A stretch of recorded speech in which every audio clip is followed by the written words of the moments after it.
surga.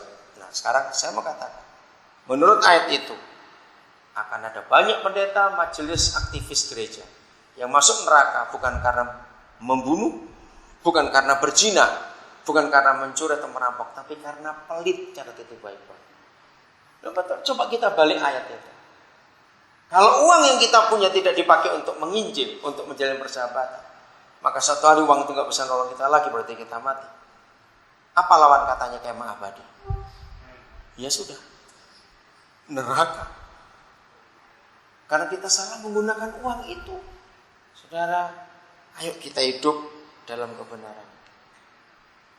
Nanti Oktober ini saya dapat undangan ke Afrika dari tanggal 16 sampai tanggal 25. Cukup lama karena ada konferensi penginjilan sedunia. Nah, saya di Gerakan Roh Kudus untuk daftar, harus bayar sendiri, cuma diundang saja itu.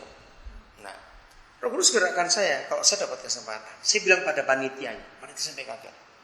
Untuk Indonesia nih Pak, tolong beritahukan kepada saya kalau dari panitia tahu ada seorang yang memang harus berangkat karena ke Afrika itu mahal sekali, tapi nggak punya uang, saya akan bayarin. Itu lewat email saya ngomong.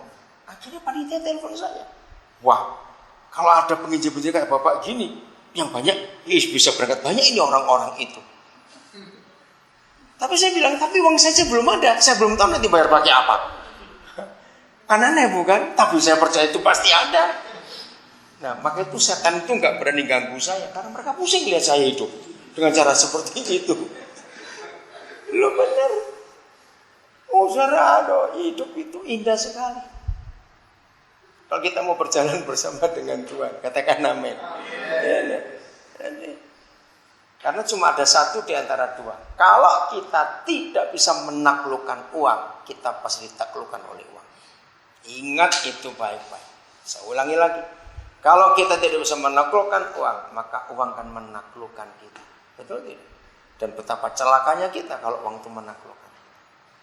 Jadi berpikir besar, keluar dari kotak pikiran kita, itu artinya kita hidup sungguh-sungguh. Mengikuti apa yang Tuhan itu ingin kita lakukan. Menyenangkan, sangat menyenangkan. Kalau kita mau serius bersama dengan Dia. Siap untuk berpikir besar? Amin. Jangan takut-takut. Karena tujuannya jelas. Untuk siapa? Untuk siapa? Seorang pengusaha di Jogja saya hubungi itu. Benar, rumah segitu kamu tawar. Loh, Tuhan yang nyuruh, bukan saya yang beli. Dia bingung. Lagi nego.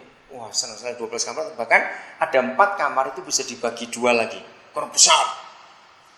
Kamar mandinya 7. Wah, saya senang kalau sudah begitu itu. Kamar mandinya 7. Ya udah. Tuhan memberkati kita semua. Surga. Nah, sekarang saya mau katakan. Menurut ayat itu, akan ada banyak pendeta, majelis, aktivis gereja yang masuk neraka bukan karena membunuh, bukan karena berzina,